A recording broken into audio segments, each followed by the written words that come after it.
Darah yang keluar itu najis, tapi orangnya kan suci.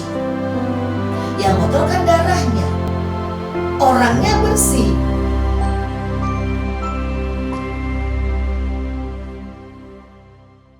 Assalamualaikum warahmatullahi wabarakatuh.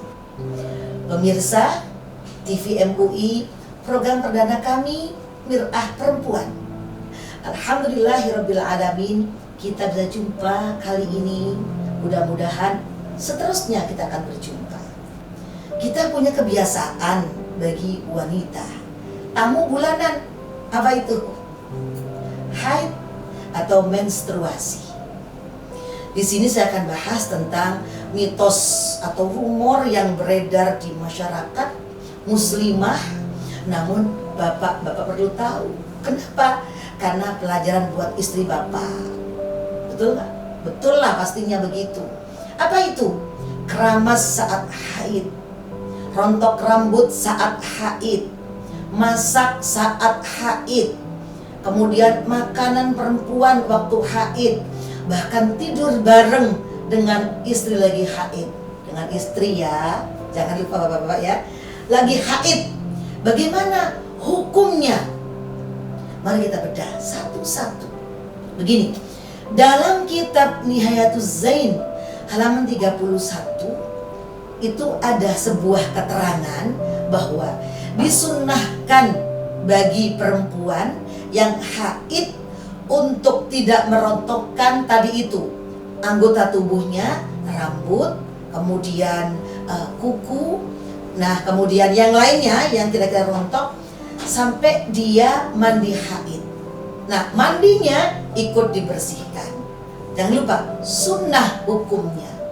Biasanya itu berlaku bagi anak santri dulu di pesantren. Keterangannya apa keterangannya? Nanti takutnya badan yang rontok itu yang waktu kotor jadi siksaan kita di api neraka di hari kiamat kelak. Nggak salah. Itu ikhtiyat, hati-hati.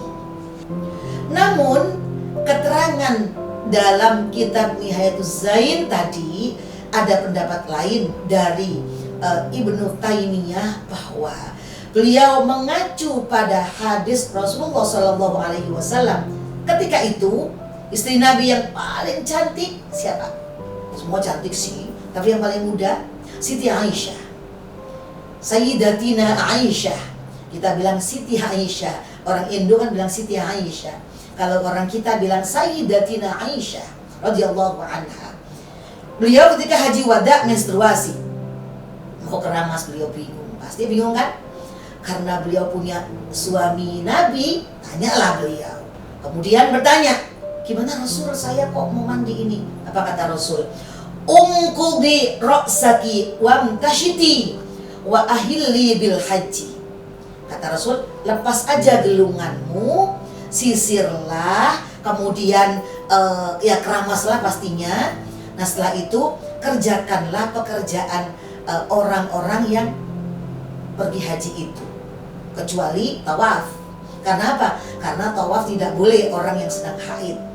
Nah dari hadis ini kita bahas, tentunya kesimpulannya adalah logikanya kalau orang keramas, maaf, kalau sebelum keramas nyisir kan rontok rambut kan, berarti nggak apa-apa gitu kan, lepas gelungan, lepas makit kunciran, kemudian nyisir, rontok kan rambutnya, tidak masalah.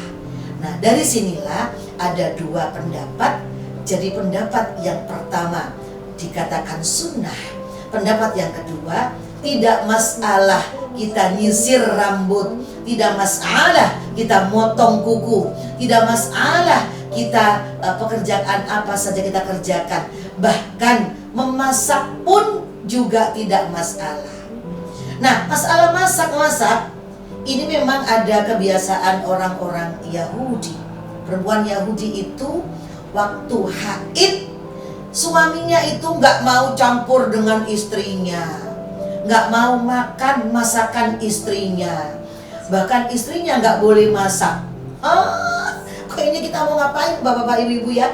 Mau ngapain kalau nggak masak? Tugas kita masak. Nah kata Rasulullah, darah yang keluar itu najis, tapi orangnya kan suci. Yang kotor kan darahnya, orangnya bersih. Terus memang kenapa? Jadi kalau gitu masak diperbolehkan, kemudian makan bareng diperbolehkan. Bahkan Sayyidatina Maimunah, istri Kanjeng Nabi, menyebutkan bahwa aku tidur sama Rasulullah ketika aku haid, yang misahkan hanya kain satu, baju kan, berarti nggak boleh dibuka saat haid. Yang nggak boleh dibuka baina surra war rukbah, antara pusar dan lutut. Selebihnya monggo Pak, kan gitu kan. Masakan hal ini boleh-boleh aja, silakan. Jadi intinya bahwa tidur dengan suami nggak masalah, hanya yang tidak boleh hubungan seksual. Itu kan masak diperbolehkan, apa diperbolehkan, silakan. Satu lagi, ada orang-orang di sana bilang begini, kalau habis hubungan seksual nggak boleh masak dulu sampai keramas, terutama ketika puasa. Nggak boleh lo megang masakan waktu sahur sebelum keramas. Itu pendapat yang betul, tapi ada juga kurang betulnya. Begini logikanya, hubungan seksual belum keramas, itu kan ya, aktivitas masak, mati kan, kita mati gitu ya, mati. Takutnya suaminya tidak tahu kita mati, kita punya hadas besar, yang mandiin kan nggak tahu. Jadi andai kata hubungan suami istri dulu atau haid belum keramas, masak dulu, perlu kasih tahu pasangannya atau anaknya, pasangannya pas ya, yang pas pasangannya. Gimana? Aku ini Pak masih belum mandi, belum keramas, masak dulu. Begitu pas masak mati mama gitu kan? Nanti efeknya gimana? Yang mandiin kita itu niatnya dua, jalan dua. Apa niatnya? Niat mandiin hadas besar si jenazah ini, sama dia mandiin jenazahnya. Guyurnya sekali biasa. Yang niatnya yang dua, niatnya dua. Hanya itu saja. Jadi khawatir atau ikhtiar, jangan-jangan kita punya hadas besar, kita meninggal, pasangan nggak tahu, yang mandiin tidak tahu. Pemirsa TV MUI, program Mir'ah Perempuan yang sangat kami dambakan. Terakhir, apa itu terakhir? Masuk masjid. Kan ribet tuh mak-mak. Mau ngaji, maju, mundur. Saya tanya tuh, ibu kenapa? Saya emben ustazah. Nah, gitu kan. Ternyata hadis ini ada hadis yang perlu kita pakai dalilnya. Ada seorang budak dimerdekakan oleh majikannya.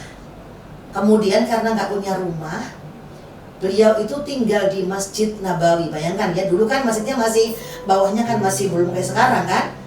Bikin tenda beliau. Karena perempuan bikin tenda dalam masjid, logikanya men nggak dia? Haid nggak? Haid lah. Tapi Rasul nggak ngusir tuh. Nah berarti dari situ bahwa di masjid kita berada dalamnya ketika haid tidak masalah.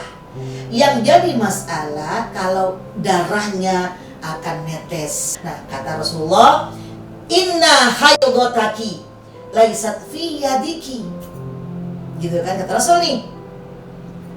Darahmu itu, haidmu itu bukan di tanganmu. Gitu kan. Melainkan di situ kan. Nah kalau tanganmu kan gampang lepas, gampang jatuh. Kita bawa air kan gampang jatuh. Ini kan darahnya, ada pusat darahnya. Kita bisa pakai zaman sekarang kan, pembalut. Kenapa? Agar tidak netes ke masjid. Dari situlah bahwa kita boleh ngaji, kita boleh aktivitas, tapi yakinlah bahwa apa? Bahwa darah kita tidak akan ngotorin masjid. Satu lagi, istri Nabi pernah disuruh Nabi ambil sajadah. Kata beliau, aku lagi haid Rasul, ambil saja nggak masalah. Akhirnya tadi itu kan, darahmu bukan di tanganmu. Nah itulah pemirsa Mir'ah Perempuan. Semoga manfaat. Kalau ada yang perlu ditanyakan lagi, bisa chat di kolom komentar. Terima kasih. Semoga kita akan terus ketemu sampai akhir, nanti kita membahas yang lain. Sekian saja. Wassalamualaikum warahmatullahi wabarakatuh.